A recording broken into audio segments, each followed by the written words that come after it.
Olá, nós estamos iniciando mais um programa Assembleia Convida. Estamos recebendo hoje aqui no estúdio da TV Assembleia a professora, educadora, pedagoga Luciane Cavalcante, uma militante da educação, que faz a defesa da escola pública, gratuita e de qualidade, e que vai falar um pouco aqui sobre um projeto muito interessante que ela desenvolve junto com os seus professores na Escola Municipal Bernardo Higgs.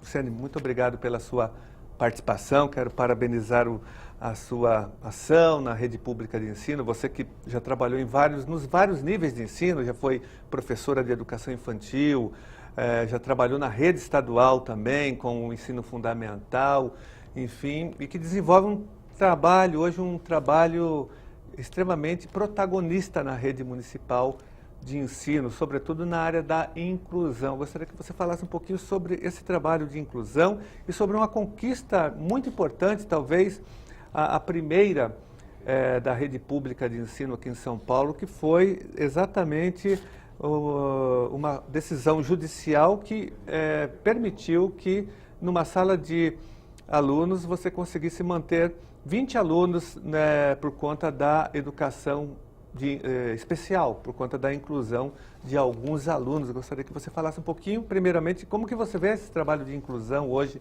na rede pública de ensino. Nós temos na LDB um capítulo só falando de educação especial, que é importante incluir os alunos com necessidades especiais exatamente na rede regular de ensino, quando isso é possível. Como que é a experiência do Bernardo Higgs e como que você vê essa questão? Então, eu queria agradecer o convite, dizer que é muito importante a gente ocupar os espaços para falar de um direito humano fundamental, que é a educação, sobretudo num país com tantas injustiças sociais como o Brasil. É na escola que a gente exerce esse direito fundamental, sobretudo na escola pública, e quando a gente fala nessa questão da inclusão, a gente fala da possibilidade do direito de todos estarem na escola. A escola é o espaço em que a gente se reconhece como igual ao outro. Então, é fundamental que todos estejam dentro dela, sobretudo as crianças com deficiência. E na nossa escola, na MF Bernardo Higgs, que é uma escola localizada na Zona Sul de São Paulo, pertencente à diretoria de Santo Amaro, a gente tem uma luta muito grande em defesa da inclusão de todos. E dentro dessa luta é fundamental a parceria com as famílias dos alunos, das alunas, e sobretudo também buscar outros atores sociais que também têm o dever de garantir o acesso de todos à educação. E dentro desses atores sociais, o judiciário se apresenta como um importante membro. Então, nós procuramos o sistema de justiça a fim de garantir que numa sala onde a gente tinha um caso específico de inclusão, que um aluno ele tinha, além da deficiência física, também a questão de doenças psiquiátricas, a garantia da redução de alunos. Então, isso foi muito importante, porque a rede de São Paulo, especificamente da cidade de São Paulo, já vem há mais de 15 anos desenvolvendo um trabalho em defesa da inclusão de todos. E é isso que torna uma escola democrática. A escola é democrática, ela tem que ter vários eixos, e um deles é o acesso de todos à escola. E o que não acontece com a rede estadual. O que a gente observa, quem está dentro das duas redes, é que existe uma migração muito forte das crianças com deficiência para a rede municipal. Por quê? Porque não existe uma política do governo estadual para garantir as condições mínimas para que os alunos possam estar, de fato, dentro da escola. Então, a rede municipal da cidade de São Paulo acaba absorvendo muito dessa demanda, o que precariza muito o nosso trabalho. A cidade de São Paulo, ela já tem alguns programas, como, por exemplo, os estagiários, para acompanhar esses alunos. Contudo, não há um número suficiente. por exemplo, um dado, na cidade de São Paulo, hoje nós temos 2.000 estagiários contratados. Isso não atinge nem 10% dos alunos que deveriam ter um estagiário. Então é muito grave, porque os programas da cidade de São Paulo, ainda que existam, isso é um avanço, ele não contempla todo mundo, não contempla todos os alunos. E na sala de aula fica muito difícil o trabalho, porque o professor, a professora, né, nós somos mulheres, a grande maioria da educação, a gente fica muito sozinha. Porque daí você tem que ter na verdade, para você incluir, você tem que movimentar toda a escola. A escola precisa abraçar essa causa. E sem a ajuda... A inclusão, nós poderíamos dizer que é um trabalho coletivo da escola. Sem dúvida nenhuma. Não é um trabalho individual de um professor. Não, ninguém faz a inclusão sozinho. Você pode até fazer, se você não conseguir um trabalho coletivo, mas é muito sacrificante. Né? Professor, ele não é Deus, ele não pode estar em 2, 3 lugares ao mesmo tempo. Existem vários obstáculos à inclusão na rede pública de ensino, na rede municipal, na rede estadual. Um deles é a superlotação de salas. Até mesmo na rede municipal, por exemplo, na educação infantil, nas EMEIs, existe uma superlotação, salas com 35 até 40 alunos. Como incluir nessas condições, com superlotação de salas? Então, é impossível você incluir com 35 alunos, mais as crianças, porque não é só a inclusão da criança com deficiência. Você tem ali, a escola ela é pública, então ela recebe todo mundo, então todos os alunos estão ali. Então você tem todos os casos de vulnerabilidade, você tem outros casos de crianças que têm doenças crônicas, que você também tem que atender. Você tem as questões de gênero, né? Você tem todas as questões, por exemplo, dos alunos que são migrantes. Então a escola, ela abarca toda essa diversidade da sociedade. E se você não tem um grupo reduzido de alunos, se você não tem uma quantidade que é possível o professor trabalhar, mas trabalhar dentro dessa perspectiva que a gente acredita. Trabalhar conhecendo aquele aluno, entendendo que ele não aprende só com a cabeça. Nós somos um ser completo, a gente aprende com o corpo inteiro, a gente aprende com os sentimentos, a gente aprende com o nosso coração, a gente aprende com as memórias que a gente traz.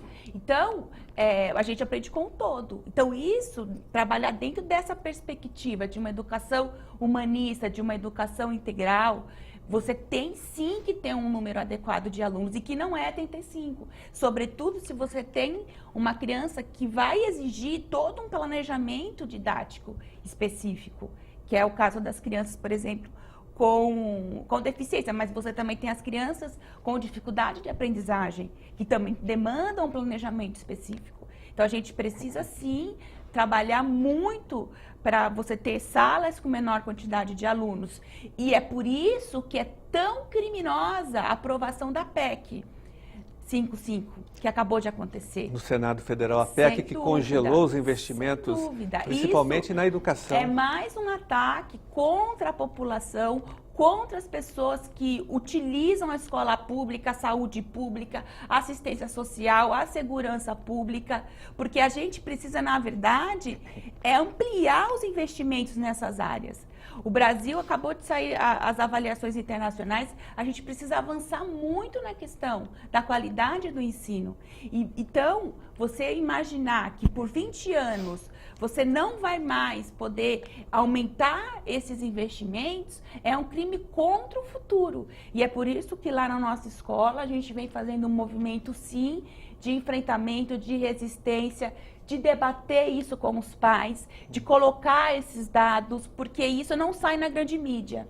A gente tem uma imprensa que não é democrática, que não traz as diferentes interpretações dos fatos. Então, a escola, ela se coloca como esse espaço, né, de contraponto, de trazer a criticidade e de fazer esse debate com a população. Porque quando você senta com as famílias e você explica o que de fato está acontecendo, são temas áridos, você discutir políticas, reformas, mas a gente precisa se propor a isso. Quem quer um país diferente, quem quer uma educação transformadora, não pode fugir desse debate. A escola, ela está dentro de uma sociedade, ela precisa dialogar com o que ocorre dentro da sociedade. O conhecimento, na nossa concepção, ele não é algo neutro, não existe neutralidade. Dentro dele existe sempre uma visão de homem, de mundo. E a nossa visão de homem, de mundo, é de uma sociedade justa, com um ser humano crítico e livre. E é para isso que a gente Luciana, eu não posso deixar, eu ia tratar desse tema mais adiante, mas como você tocou nessa questão da neutralidade, da educação, que não há neutralidade, Paulo Freire já dizia que não há neutralidade política na educação, o educador não é neutro, né? O educador tem que tomar partido, não partido político, mas partido de classe social. E nós estamos hoje fazendo grande debate, enfrentando, né, esse projeto reacionário, fascista e anacrônico, que é o projeto de escola sem partido, que é uma imposição, na verdade, da censura, da mordaça nas escolas públicas e privadas do Brasil. Inclusive, nós derrotamos esse projeto aqui recentemente na Assembleia Legislativa, na Comissão de Educação. Mas esse projeto, mesmo não tendo sido aprovado, ele, de uma certa forma, indiretamente é colocado em prática. Nós tivemos já algumas experiências aqui em São Paulo. Como que você vê a tentativa de aprovação desse projeto? Quais seriam os efeitos perversos para a educação? Fazendo um contraponto ao que você está dizendo, que a escola não é neutra, a escola tem que ter engajamento, tem que discutir as questões críticas. E, recentemente, você organizou na sua escola um debate sobre a questão de gênero, né? Eu queria que você falasse, inclusive, como que foi esse debate com a população, indo na contramão, né, dessa linha reacionária, fascista, anacrônica e conservadora, de tentar adaptar a educação a esse estado autoritário que nós estamos vivendo hoje. Esse projeto da escola sem partido é um absurdo, né? Ele faz mais parte desse grande ataque à escola pública e também contra a população, porque ele tem sim um partido, ele tem esse projeto, ele tem uma visão de mundo que é reacionária, que é não permitir o debate, que é não permitir a diversidade dentro da escola e dentro da nossa sociedade. Na nossa escola, a gente debateu muito quando saiu essa proposta desse projeto, chamamos os pais e explicamos que não tem como a gente pensar um currículo sem ter um lado. Não existe essa questão de você ter uma neutralidade, você sempre vai ter um posicionamento. E também vem dentro dessa onda conservadora, sobretudo dessa questão da gente não poder debater a diversidade, seja ela religiosa, seja ela de gênero, seja ela de sexualidade, seja ela a neurodiversidade. A gente precisa falar que as pessoas, elas têm um estado psíquico também diverso e isso também precisa ser respeitado.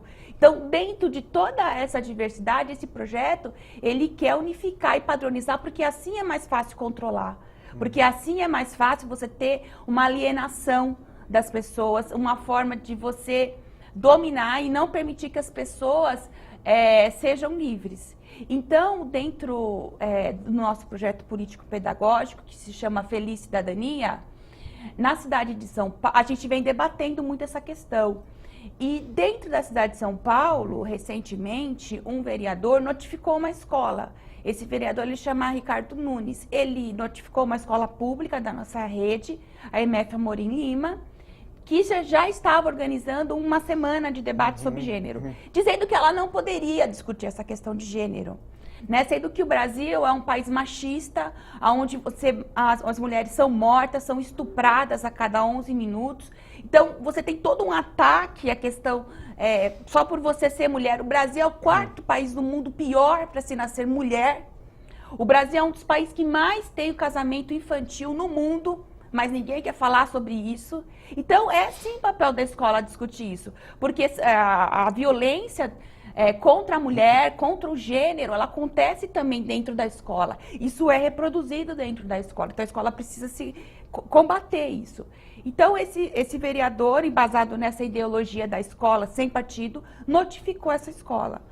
Né? Então, mas, na verdade, não pode, nenhum parlamentar pode notificar uma escola. Isso é um abuso de autoridade, isso é um absurdo total. Porque vem nessa onda. E até porque E até porque a legislação permite, sim, não há nenhum empecilho para que as Sim, escolas façam, sim. do ponto de vista legal, o debate sobre diversidade de gêneros, diversidade sexual, né, que são os dois pontos mais polêmicos hoje. Sim, sem não é? dúvida. Quando você discute questão de sexualidade na escola, você mexe com aspectos de religiosidade também, daí tem muita resistência. Você sente isso também na sua escola? Sim, sinto. A gente tem. Sim. Só que quando você chega para as famílias e você explica quem está no chão da escola, quem está no dia a dia, sabe da questão do bullying, da questão dos xingamentos, das ofensas entre os alunos e as alunas. Então, e nenhum pai manda um filho ou uma filha para a escola para ele passar por essa situação. E todo esse bullying, toda essa intolerância, todas essas brigas, elas advêm justamente dessas questões que esse projeto da Escola Sem Partido não quer que a gente trabalhe. Então, o aluno xinga o outro por conta da etnia dele. Então, você tem que falar da diversidade. Um aluno xinga o outro por conta se ele parece ou não com um gênero ou o outro.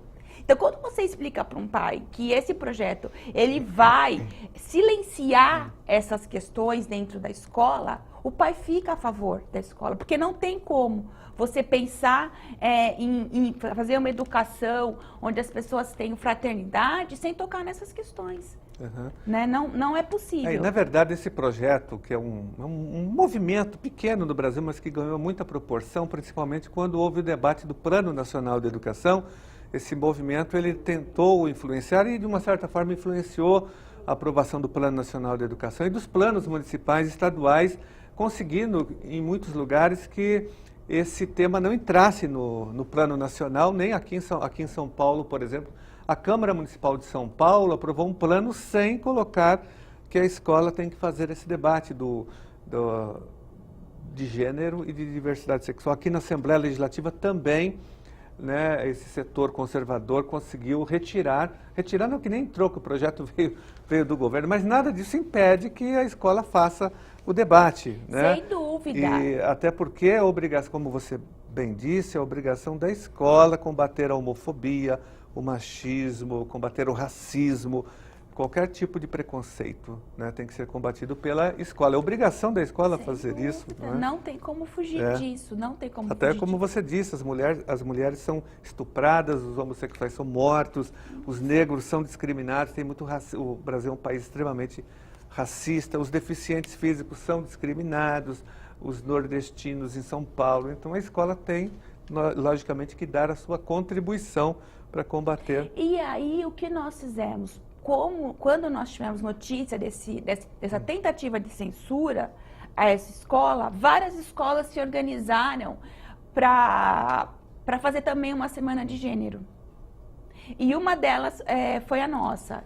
E nós levamos o presidente do Instituto Brasileiro de Transmasculinidade.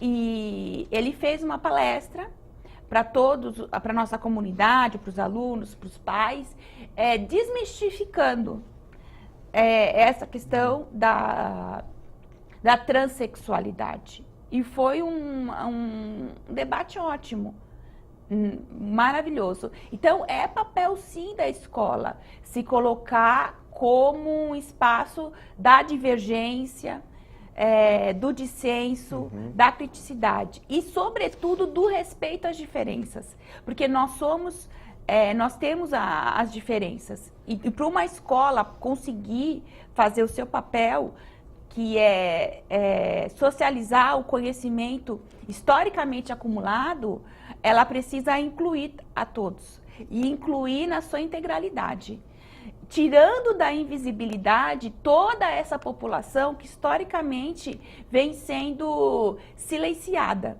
né? E entre elas a questão dos homossexuais, das mulheres, dos negros, como que você colocou, e também das pessoas com deficiência. Luciane, só voltando à questão da inclusão de crianças com necessidades especiais, nós aprovamos aqui em 2014 uma lei, em 2015, um projeto de lei limitando o número de alunos em salas com matrículas de crianças com algum tipo de deficiência. E hoje virou lei no estado de São Paulo, a Lei 15.830. Lógico que ela não está sendo respeitada pelo governo estadual, nós estamos fazendo pressão, um movimento em São Paulo, pedindo para que as famílias acionem o Ministério Público, os conselhos tutelares, a Defensoria Pública para o cumprimento da lei. O secretário de Educação, Naline, já esteve aqui 2 vezes na Comissão de Educação, nós cobramos, e ele disse que respeita a lei, que tem a intenção de cumpri-la. Agora, vocês conseguiram algo inédito na sua escola, Bernardo Riggs, onde você trabalha, onde você ainda é diretora, que foi essa decisão judicial já limitando, conseguiram antes da aprovação da nossa lei. Esse é um fato inédito, que é importante que as pessoas saibam, que outras escolas, outras comunidades escolares saibam que tem um precedente, aí uma espécie de uma jurisprudência que você conseguiu abrir no Bernardo Riggs. Me fale um pouco sobre isso, você que é advogada também, que milita nessa área do direito, né? Além de educadora, você também é advogada. Como que vocês conseguiram essa decisão judicial para que as pessoas saibam que é possível fazer essa luta também no plano do judiciário? Então, é importante a escola, para poder desempenhar a sua função num país, né, como o nosso, com tantas injustiças, ela precisa articular a rede de proteção da criança e do adolescente. Não dá para a gente imaginar uma escola com qualidade, uma escola que vai fazer uma diferença na vida dos seus alunos e das suas alunas, trabalhando isolada sozinha. Ela precisa se articular com os demais equipamentos. O Conselho Tutelar, a Promotoria da Infância e Juventude, o Serviço de Saúde, o Posto de Saúde, a UBS, o CAPS. Então, todos esses são garantidores dos direitos humanos fundamentais. Então, a escola, juntamente com a família, ela pode escrever uma carta pontuando os problemas que ela está verificando e mandar aí um e-mail, é muito simples, e mandar um e-mail para a Promotoria da Infância e Juventude. Esse e-mail ele vai ser apreciado e vai ser chamado uma reunião de todos esses atores que são responsáveis pelos direitos das crianças. E dentro dessa reunião, que eles chamam de uma reunião concentrada, você vai pontuando o que é necessário. É muito importante, sobretudo nessa questão da inclusão, nós, professores e professoras, nós temos um papel fundamental, inclusive de educar muitas vezes o judiciário. Existe uma alienação histórica até das pessoas com relação, isso das pessoas em geral, do que é a escola pública. Muitas vezes, essas pessoas, os médicos, ou por exemplo, o juiz, os promotores, ou quem está nesses cargos de poder, de não conhecerem a estrutura de uma escola. Então, é muito importante quando a gente vai fazer um pedido, a gente vai se colocar, a gente também ali tem que ser professor e professora. A gente tem que mostrar o que de fato está acontecendo e tem que explicar para eles o que a gente precisa e por que a gente precisa. Então, quando você explica qual é o contexto da escola, né? O que acontece, como que é a rotina e como é importante você ter menos alunos em sala de aula, como é importante você ter um estagiário que vai acompanhar, que vai fazer um trabalho ombro a ombro com aquele aluno. Como é importante você ter um auxiliar de vida escolar, que vai acompanhar aquela pessoa no banheiro, porque ele precisa de uma pessoa, às vezes até para ter um cuidado, porque ele não tem autonomia para ir no banheiro sozinho, para se alimentar. Então, quando você vai colocando isso, você consegue convencer o judiciário e eles atendem. Né? Eu acho que a gente não pode ter esse receio de fazer os pedidos, de se colocar e mostrando, sempre pontuando, porque é o nosso papel, porque nós somos talvez a primeira instituição, isso enquanto escola, que vai abranger essa diversidade. Essas pessoas, falando da questão da deficiência, elas estavam invisibilizadas em alguns guetos. Quando essa criança ela sai da casa dela e ela vai para a escola, ela vai para o mundo. Estar na escola é estar no mundo, num pedaço do mundo ali. Então, é a gente que vai ter que apresentar todo esse mundo para ela e para os outros órgãos o que a gente precisa para poder fazer esse trabalho. Então é importante, além da luta política, da luta social, também utilizar o judiciário, né? Acionando o Ministério Público, Defensoria Pública e Conselho Tutelar para que esses direitos todos sejam garantidos. Luciana, nós vamos fazer um rápido intervalo e voltamos novamente fazendo um debate aqui sobre inclusão, sobre escola pública, sobre escola sem partido.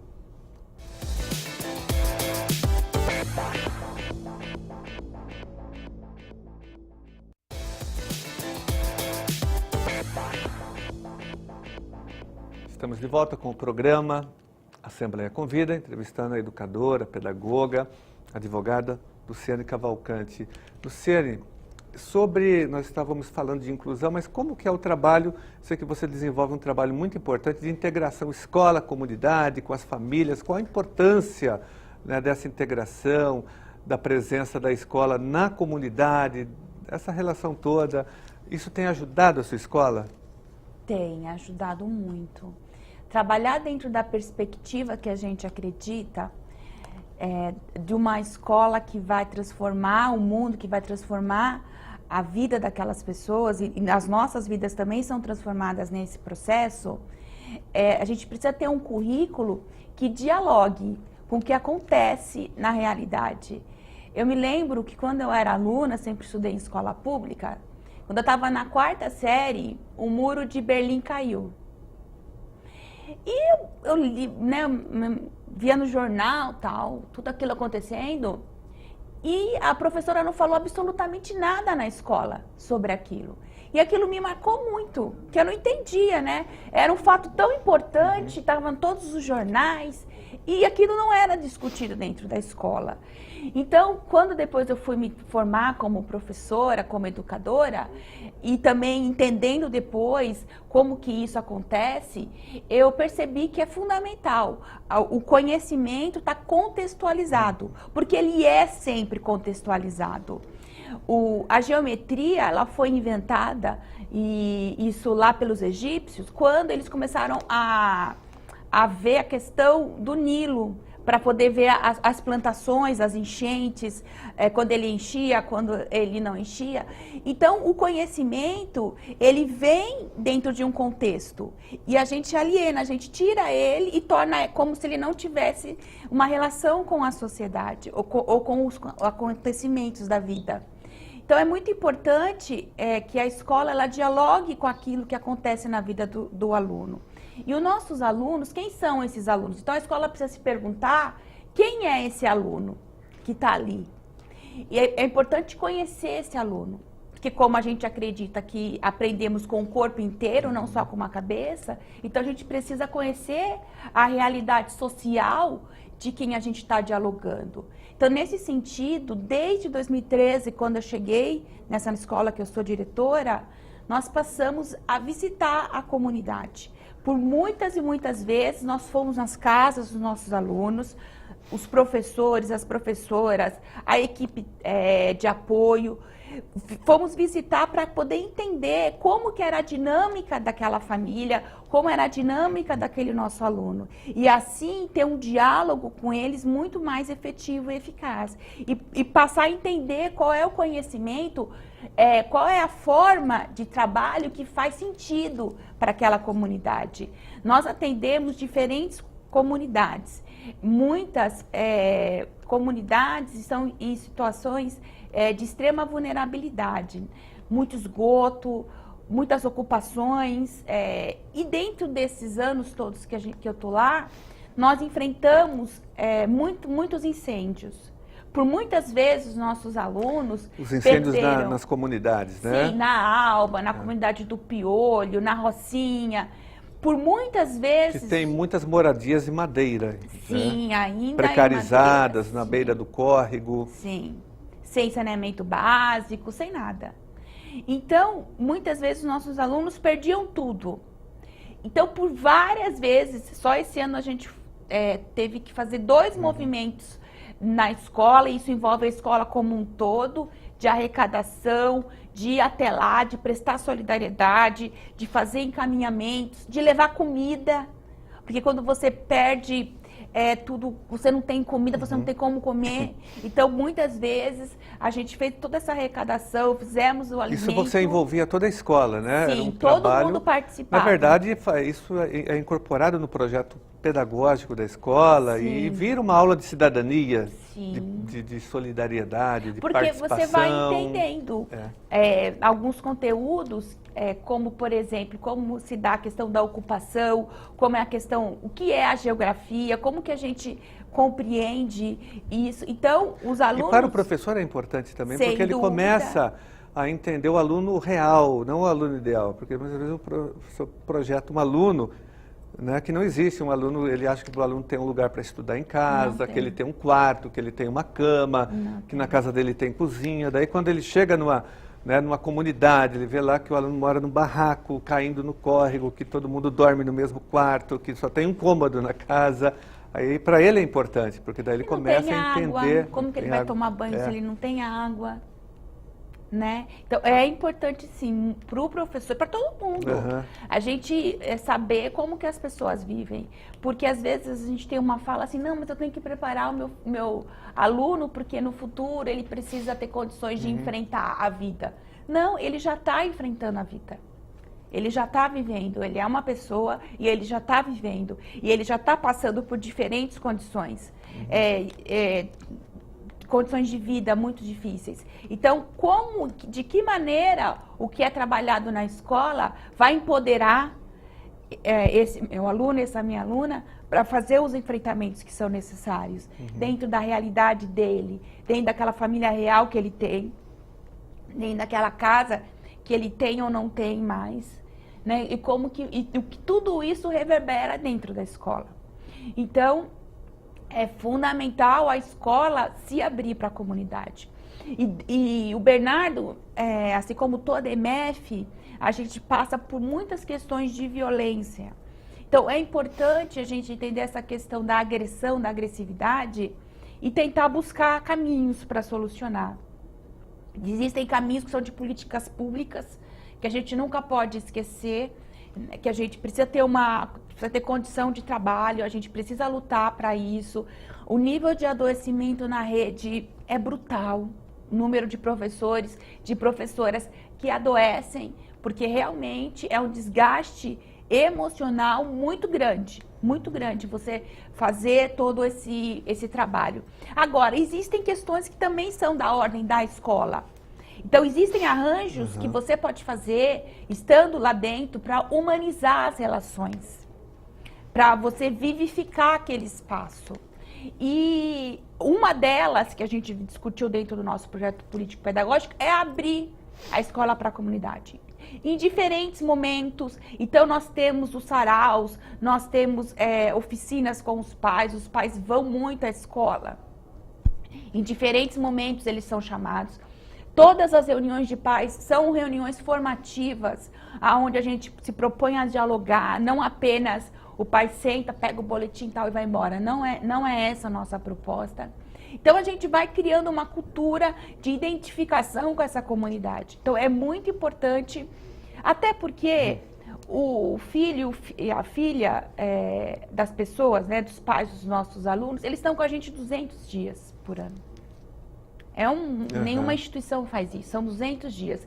Então, é lógico que nós temos o mesmo interesse que os pais e que as mães, que é ver aquela criança, aquele adolescente, uma pessoa bem-sucedida, uma pessoa emancipada, crítica, que pode se desenvolver em todas as suas potencialidades.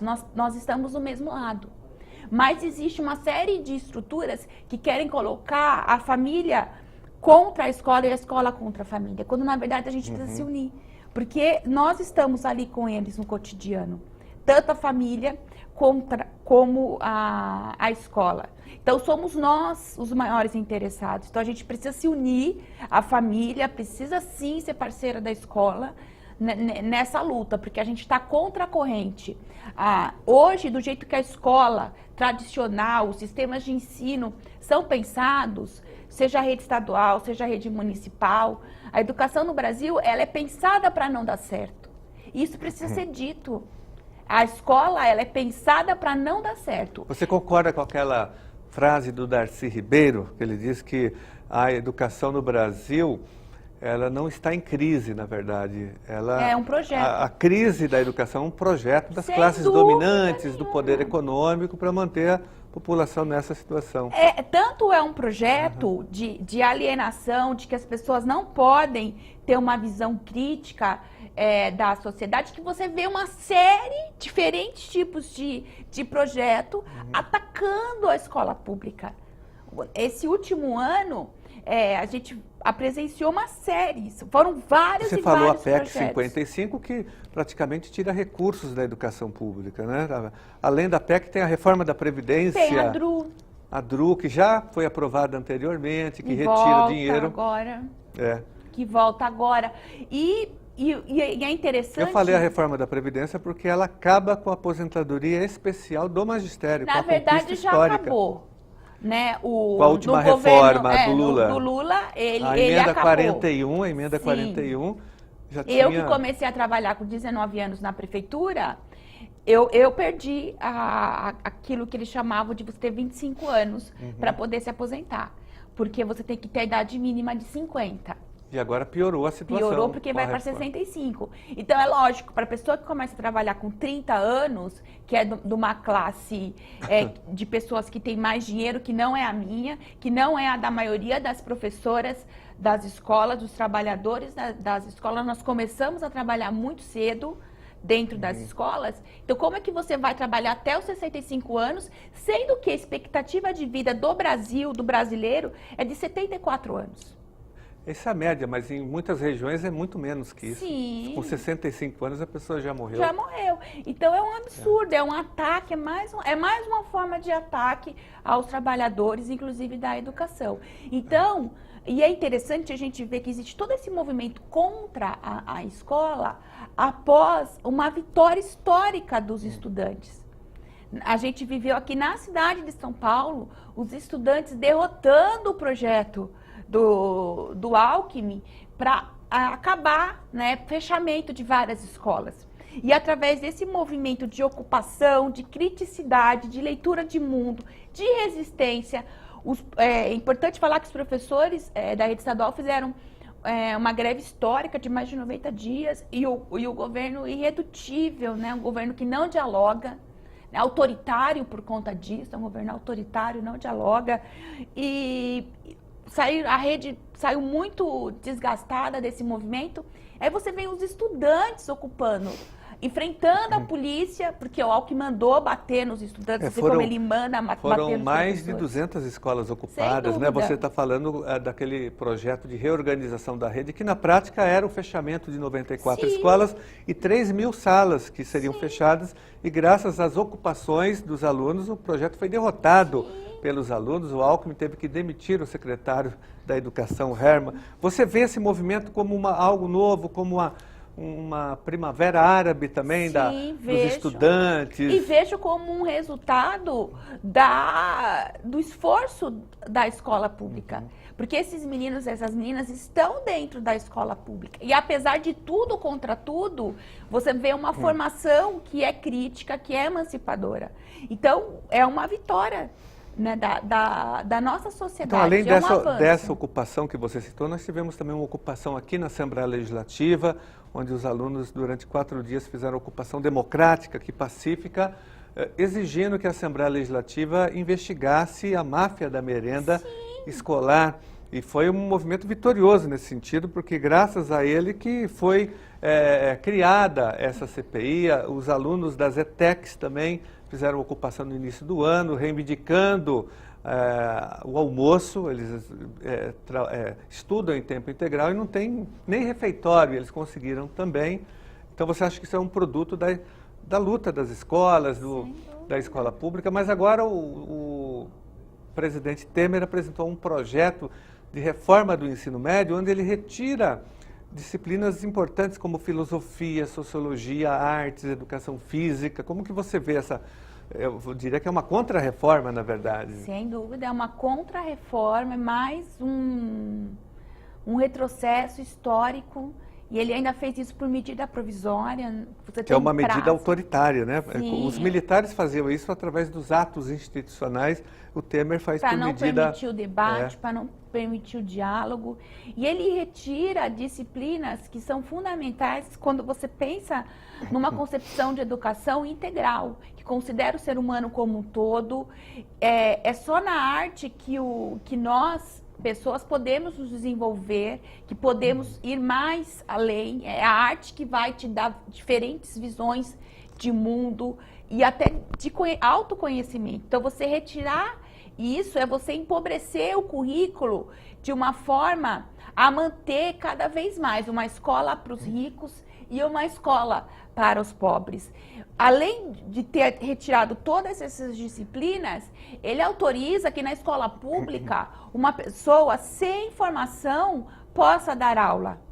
Quer dizer... Ele desvirtuou o sentido do notório saber que tem na LDB, mas para o ensino universitário, que é o Maurício Trachtenberg se enquadrava nisso, até Paulo Freire, que não era formado em pedagogia, mas era um grande pedagogo, ele era formado em direito, não é? Sim, então E notório saber aqui do Temer é outra coisa, é o rebaixamento da formação dos professores, a precarização da formação. Uma escola de qualidade, a gente precisa pensar assim, é uma escola que você matricularia seu filho numa escola onde os professores não têm formação, não têm diploma?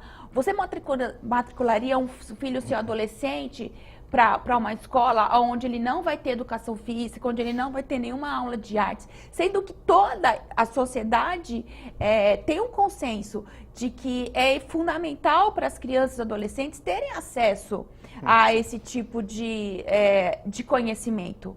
Então, isso é algo extremamente antiético, é reacionário, e a gente vai ter que lutar. Acho que foi uma derrota do movimento de defesa da escola pública, mas a gente não pode aceitar isso, porque é muito grave isso que ele está fazendo.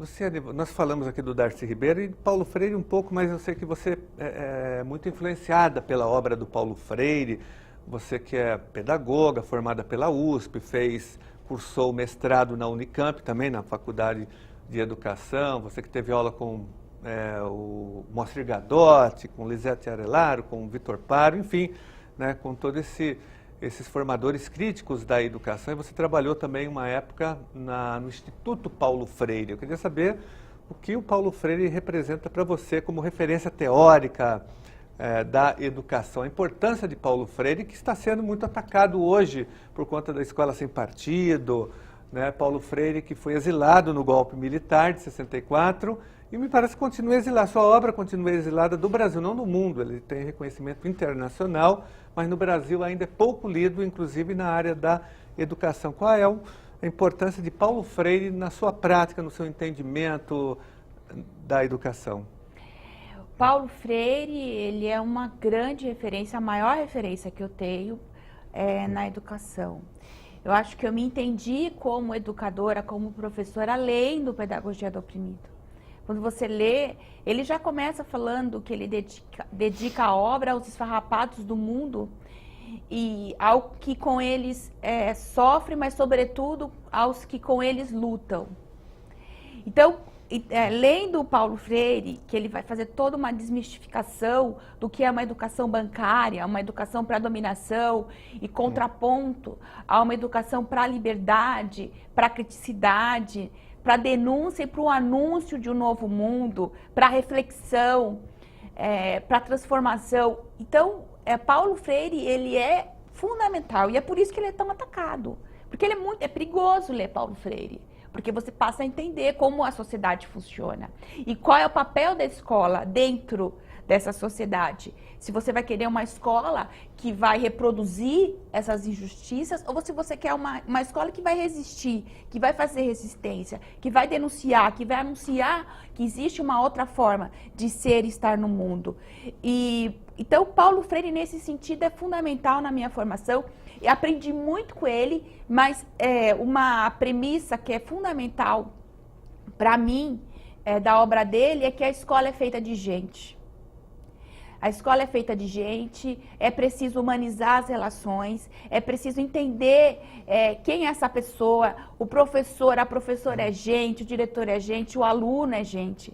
Então, a gente está trabalhando com o humano, a gente está trabalhando com aquilo que é mais importante, porque a gente está trabalhando com humanos em desenvolvimento. A gente está formando pessoas. E nós estamos sendo formados dentro desse processo. E gente nasce para ser feliz. Né? Mayakovsky também nos lembra isso, né? Que gente nasce para ser feliz e não para morrer de fome. Então, o trabalho de uma escola, dentro dessa perspectiva, a gente precisa pensar nessas pessoas, a gente precisa cuidar dessas pessoas. A escola, ela precisa estar atenta. Desde assim, tem papel higiênico dentro do banheiro? A gente precisa falar sobre isso. Tem muitas escolas que não têm. Como que é servida a alimentação? Como que são as relações? Como que são mediados esses conflitos? Como que você lida quando você tem, por exemplo, um incêndio na casa de um aluno, de uma aluna? Como que você lida com esses dramas da vida? Porque viver é muito difícil. Então, nesse sentido, a escola precisa desenvolver a resiliência nos seus alunos. A gente precisa ser resiliente para seguir adiante. Então, é fundamental. Acho que Paulo Freire, ele é importante ler, leiam sempre, todo dia eu leio um pouco, porque ele vai dando sentido e vai dando ânimo, porque o Paulo Freire, ele vai mostrando, né, alguns caminhos que a gente pode, dentro da escola, trabalhar.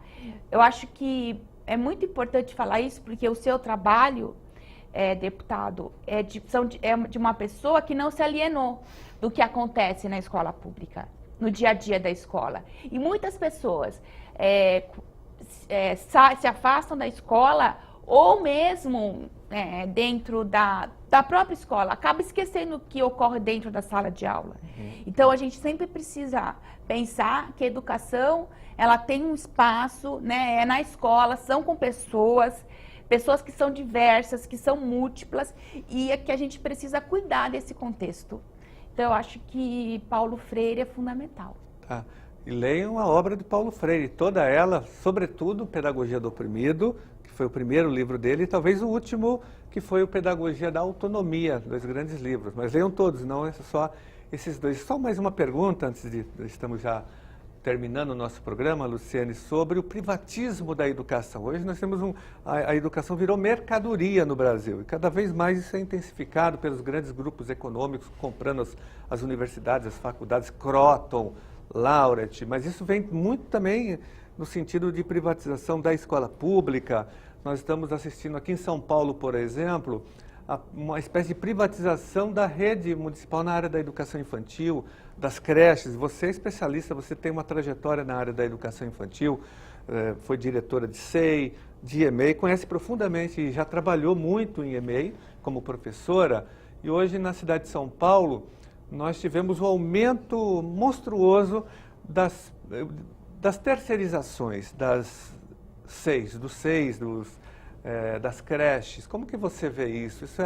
Isso faz mal para a educação, para as nossas crianças? Sem dúvida que faz mal, porque a terceirização, ela significa a precarização do atendimento àquela criança. Por quê? Porque você tem um conjunto de leis que não garante minimamente a qualidade, por exemplo, dos prédios onde essas crianças estão. São prédios que não são adequados para receber uma criança de 3, de 2, de 5 anos de idade. Não são adequados para uma educação de qualidade integral, humana, que a gente defende. Para uma educação assistencialista, uma educação mecanicista, sim, mas não para o que a gente acredita. Então, ela precariza tanto as condições de ensino, de aprendizagem, como também, por exemplo, aquela profissional que ela é contratada, ela muitas vezes ela recebe um salário de 1, 2 salários mínimos, tem uma jornada de trabalho gigantesca, né? O dia todo ela trabalha e o que acontece? Ela não tem garantido dentro da jornada de trabalho dela o tempo para a formação. Porque o trabalho do professor, ele é entendido também, ele é um trabalho intelectual. Então, ele tem que estar na jornada dele diária, tanto é o tempo com o aluno, quanto é o tempo de reflexão e preparo de Então, aula. além dessa exploração do trabalho das professoras, que a professora ganha menos, muitas vezes, que um salário mínimo, nós temos muitas denúncias também dando conta de que esse atendimento é precarizado. Agora, eles estão alugando salas comerciais, o aluno tem que subir uma escada para chegar em qualquer... Vale tudo, é o vale, vale tudo para atender a demanda. É o vale tudo, você não tem o controle. Exatamente, e que muitas entidades, dessas entidades são controladas por vereadores, sim, por deputados, por até partidos pelo políticos. narcotráfico. São instrumentalizadas até eleitoralmente e politicamente. Nós chegamos ao final do nosso programa. Eu quero agradecer a sua presença, a sua contribuição e parabenizar você pelo seu trabalho em defesa da educação pública gratuita, em defesa das crianças, em defesa do magistério. Parabéns pelo seu trabalho. Foi uma honra poder receber você aqui no estúdio da TV Assembleia. Muito obrigado. Muito obrigada.